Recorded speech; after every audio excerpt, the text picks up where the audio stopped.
Hi, I'm Suneera Madhani, and I'm a mom of two, a daughter of an immigrant, and an unlikely entrepreneur who went from scaling an idea to $1 billion business. Yes, $1 billion business. Along the way, I learned that less than 2% of female founders ever hit 1 million in revenue, and I became obsessed on a mission to change that. I believe that there is so much gatekeeping in business knowledge, and that we as female entrepreneurs should be learning from other female founders and leaders who have broken the statistics. Since I never went to CEO school, I've had to learn it all the hard way, but you shouldn't have to, because we believe that you deserve to have it all. And honestly, nothing bad happens when women make more money. Grab a seat because class is officially in session. Welcome to CEO School. Hi, everyone. Welcome to Wind Down Wednesday. I'm your host, Suneera Madhani, and today's episode, for the next 15 minutes, I'm going to help you get back to school and get back on your feet by Labor Day. So I have just gotten my kids back to school, and this episode is for all my working moms out there, stay-at-home moms, as well as even if you don't have kids. I feel like ending the summer, starting Labor Day, getting our life back to, air quotes, normal, and just getting on schedule is so tough sometimes. But I'm so grateful that summer's over, even though I had an incredible summer, but my kids are officially back in school and I need to get some routine set. And every year, kind of back to school symbolizes this time to, reset, clean up, get ready for this next school year ahead. But even for me, it just helps me kind of reset our routines and our systems. And it's just a great way for us to reset our lives, to make sure we're designing it in a way that feels aligned with our energy, helps us get closer to our goals, and by doing it with ease, right? And so today's episode, I have 4 ways to be back on your feet by Labor Day. So it's coming up, and I want to share with you what I do to get back into routine and honestly be my most productive self, and while kind of doing it all without it draining me. And so this is a question that I get asked all the time is, how do you manage to do it all? How do you manage your times? How do you manage your schedules? And so the first tip I have for you is my Sunday Zoom out. I call it Sunday Zoom out. And it is my system. You could take this exact same system and create it in your ways, in your way. But the Sunday Zoom out is to really sit down and, my husband and I do this on Sundays. I usually get it started, but on Sundays is just a great time to look at the week ahead.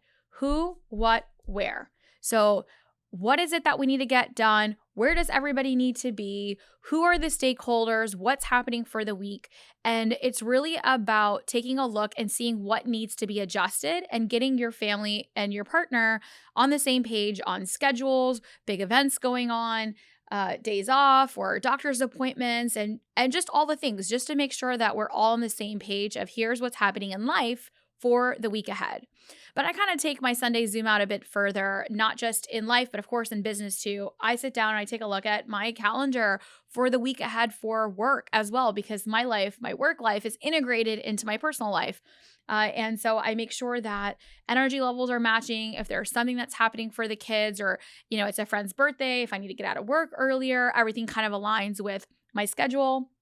Also making sure I'm not overcommitted, right? So many times we say yes to things and then it piles up on our calendar and it piles up on our calendar. And I hate to be the person, on the day of and my calendar's packed and I'm like, oh, I have one more thing that I don't feel like doing and I've said yes to it. And I hate canceling on someone. And so on Sunday, it's a great opportunity for me to look at the week ahead and see if I've overcommitted to anything and, send my assistant a note to say, hey, I'd like for you to remove these off of my calendar, or send the notes out even myself to say, hey, I appreciate you reaching out. It's just unfortunately not going to work this week, and find another date, or just say no, so that my calendar feels balanced and what I want to do for the week ahead too. And so it's so important for you to take a look and get on the same page with your family and with work as well. And so to make sure that you know where you need to be. Then what's really important on our Sunday Zoom out is we also do some planning. So things that we don't have to make decision making on in the week. And I know many of you guys practice this, but meal planning is something that we do on Sundays. And we've gone through phases of where we do meal prep and we'll chop up, just get the basics. We'll pick 3 meals and chop up all the things that we need for the week and get the fridge organized, get our groceries in, reset the house a bit, kind of make sure all of our systems are organized and ready to go. So we kind of do this as a family, and it looks a little different every Sunday depending on what needs to get done. But Sunday is a great day for us to decide as a family how many, meals are we eating out? Do we have a date night planned? And just life. And I think meals are a big part of it, especially for me, especially as a busy working mom. Sometimes mealtime can be so stressful, and just taking out the stress out of what we're going to eat just makes it easier. And we don't overcommit either. So sometimes when, we're really ambitious on Sunday to say we're going to do all of these different things, keeping it simple, you don't have to have everything fully planned out, but just having some sort of plan in place is super important. My kids are definitely picky eaters, and they like to take their home lunch versus eating school lunch. But I'll share the menu with Mila and say, here's what's ahead for your school. And then she'll usually pick 1 lunch or 2 lunches for the school, and we write it down on the calendar, which gets me back to my second point, which is get it on paper. And so now that you have a plan in place, you've zoomed out, you've reset, and you're ready for the week ahead.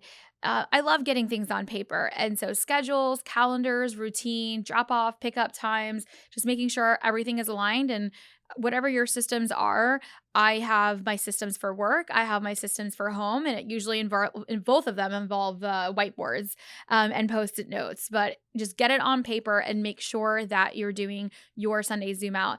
I also take the opportunity, I use our planner, our CO School Journal, to do the Sunday Zoom out plan, where I'll do my weekly scorecard, and I'll sit down and I'll commit to things on paper of how many workouts do I want to get for the week? How many times do I want to meditate? And just things I want to be more mindful of through the week. And I put that into the CO School Planner, which I will actually link for you in our show notes below. But that goes back to now my third bullet point today, which is self-care. So don't forget about yourself. And sometimes it's so easy for us in getting back to school. We have so many things going on, and my kids are only 3 and 6, and Mila has a few activities after school, but it already feels like it's a lot to juggle. And don't forget to make sure that you are prioritizing yourself on the schedule. And for me, my self-care looks like making sure I get my workouts in, making sure if I have any appointments that I need to have for the week, whether it's a doctor's appointment, whether it's, my appointments with my personal coach or my therapist, or just wherever I need my self-care time, making sure that that is absolutely in on my calendar. And also time with my husband. Life gets really busy, and something that we really do try to do is have a date night once a week. And it's so, it's easy to say, oh, every Wednesday we're going to have a date night, but life doesn't always work that way. And that's why I believe that just sitting down the week ahead and adjusting your plan to make sure that you are accounting for what needs to move on the schedule, to make sure that you do get those things prioritized, like your date night, like your workouts, like your self-care, all on the calendar. So absolutely do not forget about yourself as you right now are getting everyone in schedule and back to a routine. Set up what your routine also needs to look like. And my fourth and final tip for you to be ready to go and set yourself up for success is exactly that. Set yourself up for success. Get the help that you need around you. You don't have to do it all. You can do it all, but you don't have to do it all. And so really taking a look at areas in your life that you just could use that help and get that time back so that you can put time into your family, into your self-care, into just even being, and getting that chance to read that book that's been sitting on your counter, that you're joined the CO School Book Club, but you haven't come to a single book club meet, right? Getting that time back for yourself is so important. And there's nothing wrong with asking for help. I wish I learned that sooner. And this is my greatest advice for every entrepreneur, every woman in the room, every mother in the room, is to ask for help. And so what are areas and what are systems that you can create in your, whether it's in your home life and then in your business life as well, where you can delegate off those things. We talk so much. You've heard me talk in previous episodes, and I'll probably find it and link it below, on $10 tasks versus $1,000 tasks. And I use these two numbers as just as examples, but your time is that $1,000 task. That's where you should be spending your time, right? Which is the areas that bring you joy, the areas that are super, super important, spending time with your family. Those are $1,000 tasks. $10 tasks are the tasks that can be outsourced and delegated and can be done by someone else that's not you, or things that you don't enjoy, whether that's getting a laundry service or a grocery service, or, getting a cleaning lady to come help you every couple of weeks. Whatever it looks like, make sure that you are setting yourself up for success by delegating, right? And automating and making sure that you have those systems. But don't also forget to ask for help from your family, right? As busy moms and as partners, we like to take on everything ourselves. We like to, make sure, mom's always thinking about all the things, and moms always have to be in charge.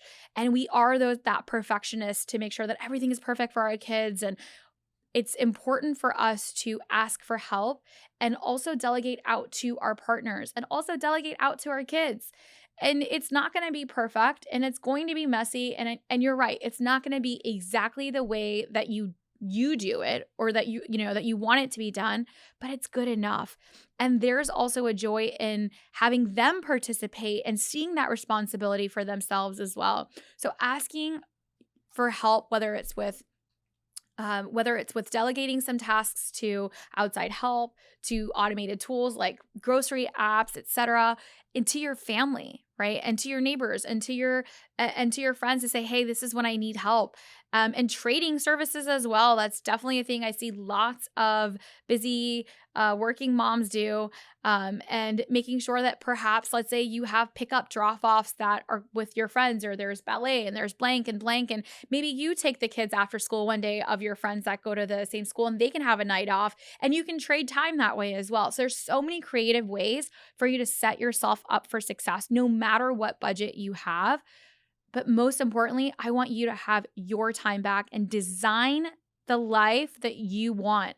Remember, every single thing is absolutely under our control, and we just let life pass us by on this hamster wheel, and we're not valuing our time as a currency.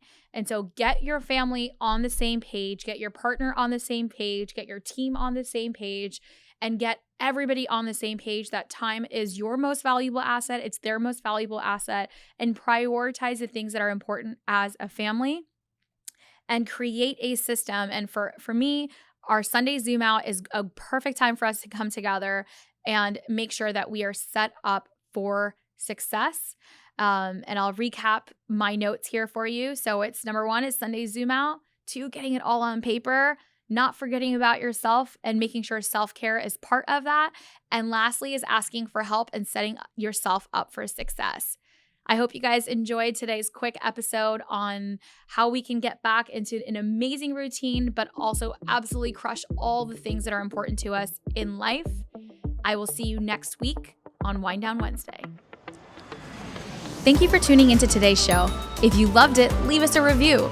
We are so proud to bring you authentic conversations, game changer expert guests, and valuable content on and offline.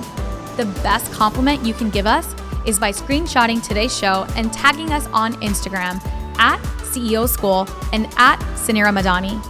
We are obsessed with swag, so don't be surprised if we want to send you some. Thanks for tuning into class today, and remember, nothing bad happens when women make more money.